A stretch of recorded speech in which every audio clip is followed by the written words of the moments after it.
Thailand, আমি already ভাইল্যান্ড। ঠিক আছে, তোমার হোম ডিস্ট্রিক্ট কোথায়? গাইবান্ধা, গোবিন্দগঞ্জ।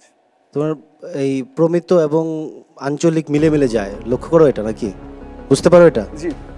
এখন প্রথমে একটু অন্যভাবে পরে আবার অন্য একটু হয়ে গেছে। আচ্ছা, এটা একটা প্র্যাকটিসের বিষয়, দীর্ঘ প্র্যাকটিসের বিষয়। তো আমার দিক থেকে মনে হচ্ছে যে হাকিম ভাই ও একটু সময় নেক নাকি? তোমার কাছে তাই মনে হচ্ছে না? তাই মনে হচ্ছে। সময়টা আমরা দিতে পারি, কিন্তু কথা হচ্ছে যে সময়টা কিভাবে দেব ওকে। তুমি এই বাচনভঙ্গি চেঞ্জ করার জন্য কি প্র্যাকটিস করবে তোমার কি মনে হয়? বাচন আসলে আমি মানে ওই যে বল ইংরি যখন হয়ে গিয়েছিলাম তখন আমি একটু ওইভাবে বলার চেষ্টা করেছি, বিকজ আমি নিউজ প্রেজেন্টার কোর্স করি, আমি ফ্লুয়েন্টলি বলতে পারবো বাচনভঙ্গি।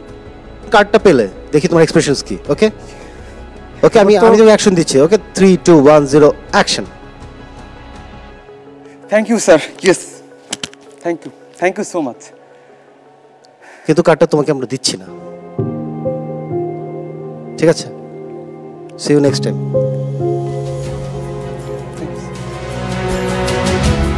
দাঁড়াও, এত মন খারাপ করার কিছু নেই, কিন্তু প্রথম থেকেই মন খারাপ করে আছো। আমরা তোমার কনফিডেন্সটা দেখতে চাই, কনফিডেন্স লেভেলটাকে আমরা একটু আপ করতে চাই। তো আমার মনে হয় যে কৈরি দেওয়া যায়। কংগ্রাচুলেশনস। দেখি তোমার উচ্ছ্বাসটা কেমন সেটা দেখতে চাই। আরে কান্না করতে হবে না তো, উচ্ছ্বাস চাই আমরা। উচ্ছ্বাস, অসহায়ত্ববাদ। দাও স্টার। কান্না করলে তো হবে না, আসো এটা নিয়ে যাও। দেখবে এবার চোখ তোলেনি, তুলবে এবার বন্ধ থাকা সব দরজা তোমার জন্য খুলবে এবার। রং ছড়ালো দিচ্ছে যখন। চলছে দীপ্ত স্টার হান্টের অডিশন রাউন্ড। নিয়ে নিচ্ছি একটা বেলামে ব্রেক, আসছে নতুন turn and twist. Hridoy, Deepto star হান্টে একটা অ্যাডভার্টাইজমেন্ট দিছে, তো তুই এটাতে অ্যাপ্লাই কর। তোমার একটু অভিনয় করা উচিত। একটা থেকে আরেকটা জিনিসের ট্রান্সফার করে।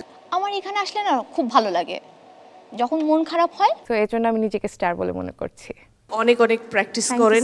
ঢাকা থিয়েটারের এক ভাই বলল যে হৃদয়, দীপ্ত স্টার হান্টে একটা অ্যাডভার্টাইজমেন্ট দিছে, তো তুই এটাতে অ্যাপ্লাই কর, আশা করি তুই ভালো করবি। তো আমার ওটা দেখে অ্যাপ্লাই করা, দেন আমাকে কল দেওয়া হলো।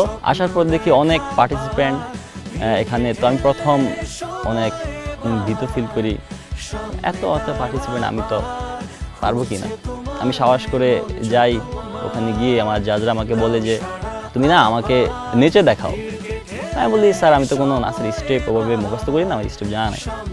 তো বলতেছে যে ইয়ে করছে, তাহলে তুমি ক্যাজুয়ালি নাচো, ওই যে হলে নাচে না, এই যে বক্স সাইডে উল্টাপাল্টা নাচে না, এরকম নাচো। আসসালামু আলাইকুম। নাম বলেন, আপনার সম্পর্কে বলেন, কি করেন? আমার নাম রিয়াজুর রহমান, আমি আমার হোম ডিস্ট্রিক্ট চাঁদপুর। অভিনয় কোনটা শিখে আসছেন আজকে? আত্মবিশ্বাস। আত্মবিশ্বাস, এত আত্মবিশ্বাস, চান্স পাবেনি। হাসি সুন্দর কিন্তু ছেলেটা, খুব সুন্দর হাসি, চুলও সুন্দর। অরিজিনাল চুল অরিজিনাল না? না। ও টাক আপনি? অরিজিনাল। আরে না, অরিজিনাল। আচ্ছা, ইয়ে একটা গান চালান তো একটা আমাদের ইসের প্যানেল থেকে।